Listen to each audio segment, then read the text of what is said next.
Well, thank you very much for your time.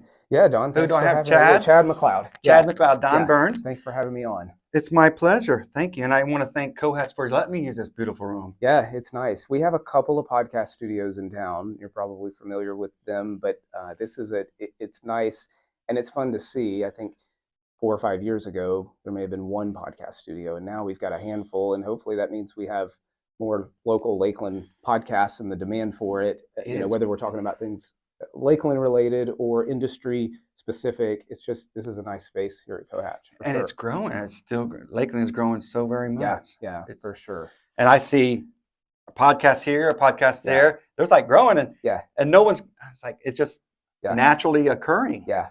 We got such a fantastic. Absolutely. Yeah. So tell me about, Chad, where are you originally from? So I am originally from Bartow, so Polk County native.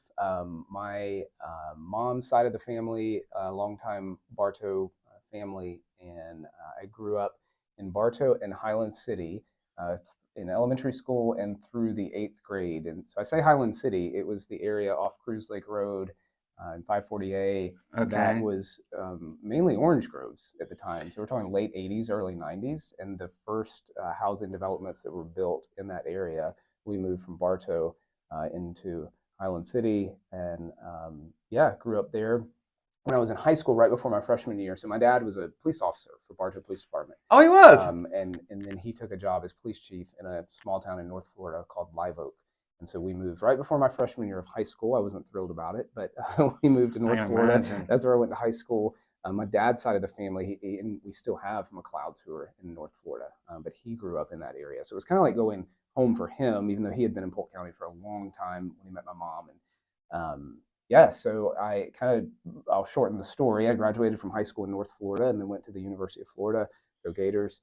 Got out of college and worked for United States Senator Mel Martinez for about 5 years. I had an interest in political communications and policy. And so as a young college graduate, it was an opportunity kind of a lifetime, really, for someone who just to get a front row seat at things that I had never experienced on the federal level, and doing all kinds of jobs that an entry-level staffer would do in my 20s. And so that, I didn't walk away from that experience saying I will definitely run for local office one day, but the interest was there, just in policy, in issues, government. And so that's always remained. And then 4 years ago, when I decided to run for the seat that I currently hold, I still think back to those early days of working in the U.S. Senate. What did you study in college? So I was a public relations major in the College of Journalism at University of Florida. So I've always been in PR communications on some level. For about 10 years, my brother, who lives here in Lakeland, he and I started our own public relations and communications consulting firm, and did that for it was almost 10 years. And it was exciting. I mean, all the things, of entrepreneurship. Oh, yeah. It's exciting, it's challenging, it's hard. There are days when you think this is what I'm called to, and it works. And there are other days where you think, what have I gotten myself into?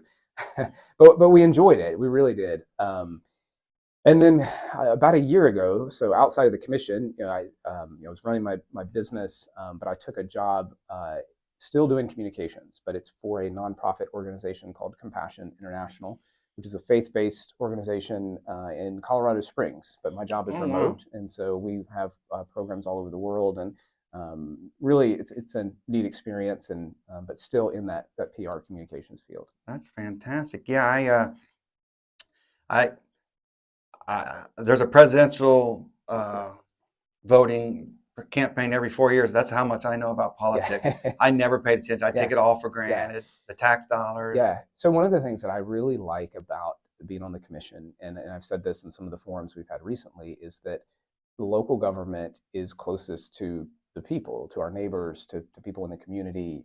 Anywhere you go, you can just be walking around downtown, or kids' sporting events. I've got 3 kids. Oldest son plays soccer, so I can be on the soccer field or at church or wherever, and someone may have an issue or something that relates to city government, and you're able to, one, hear it, and then many times help connect them to the right staff at City Hall, or here's an issue we didn't even know existed. Whereas at the federal level, it's a little more in the abstract sometimes, or there are things you'll see the effects of policy, but not as close as you do in local government. And so I really like that about being on the commission. That's fantastic. Yeah. What little I know about politics is it can get really gritty, if you will, and that's not for me. Yeah, and that's an interesting point, Don. I really think a couple of things. We are fortunate in Lakeland and on our commission, we have a great dynamic as a group. And so we don't always agree on every issue. There are times where the vote is unanimous, but there are other times where it may be 5-2, 4-3. And even in that disagreement, we respect the process, the outcome, each other. We work well and move on to the next issue. And so I think there's space for that and a need for that today, to have leaders in politics who are focused on the issues and were able to disagree agreeably. Yeah, I went to that meeting last week over there at the Lincoln thing. Yeah. And sitting in the audience, it's so respectful of each other. Yeah. Everybody actually listen to each other. Yeah. And debate. I mean, to be able to talk about issues and can have genuine policy disagreements or different approaches, and still respect the person sitting next to you. And so I think that is refreshing, because I know there are, like you said, there are a lot of people who look at politics and the political climate today and just say, that's not for me. I'll stay as far away from that as I can. I'll pay my taxes. You guys decide for us. Right. So what are the biggest issues, if you don't mind me saying, in the future for Lakeland? There are a number of issues. And I think as I started thinking earlier this year, do I want to seek a second term? Our terms were 4 years as commissioners. And there were a couple of reasons why I got to yes, that I want to run again. It takes some time just to learn the process, staff, departments, how do you move things from a policy standpoint, being on the commission. But then also just some of our challenges are long-term. And so I think of things like downtown redevelopment. We're sitting here in the heart of downtown at COhatch, and we've seen a number of new businesses and ventures, restaurants, shops that have come online in the past 4 years.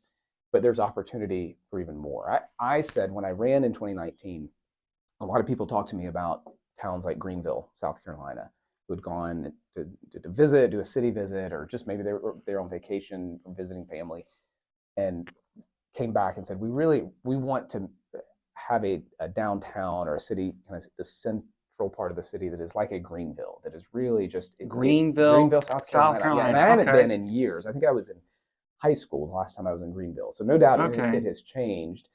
There's a book called Our Towns that someone had given me early on in my term in the commission, and the authors go around to different towns and cover just some of the areas that have been revitalized, new redevelopment, really vibrant downtown areas. And that's a big thing for me as a priority looking at Lakeland. I think we have a very good downtown, but the potential to have really a vibrant space east of the Joinery, kind of the East Main district that's being talked about now, and some interest in redeveloping that side of downtown, all the way over to the RP Funding Center and even north to Monette Springs Park. And something that people come into our city, family and friends, and visit and say, wow, how do they do this? How do we do this? And I want Lakeland to be one of those that would be part of a book like Our Towns.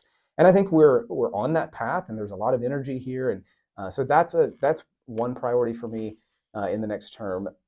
Public safety. So we've had a lot of discussions recently about adding a new fire station in North Lakeland. And so we are, as a commission, actively working on that through city management to find land to build a new station, to get that built up and running. Just with the growth that we've had in our city, there's more demand for public safety and the need to have more, in this case, an actual physical, another fire station. So our firefighters can respond to calls in the window that they need to, and keep the community safe.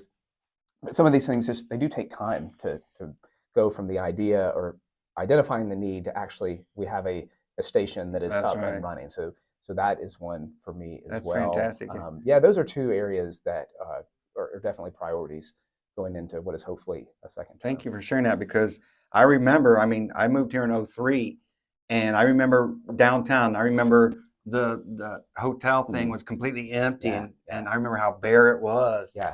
And I had no idea, and to this day, How'd it happen? Yeah. I don't know. I'm one of those. Yeah. I went to work. I came home. I went to work. I came home. Right. Took care of my family. Family's priority one.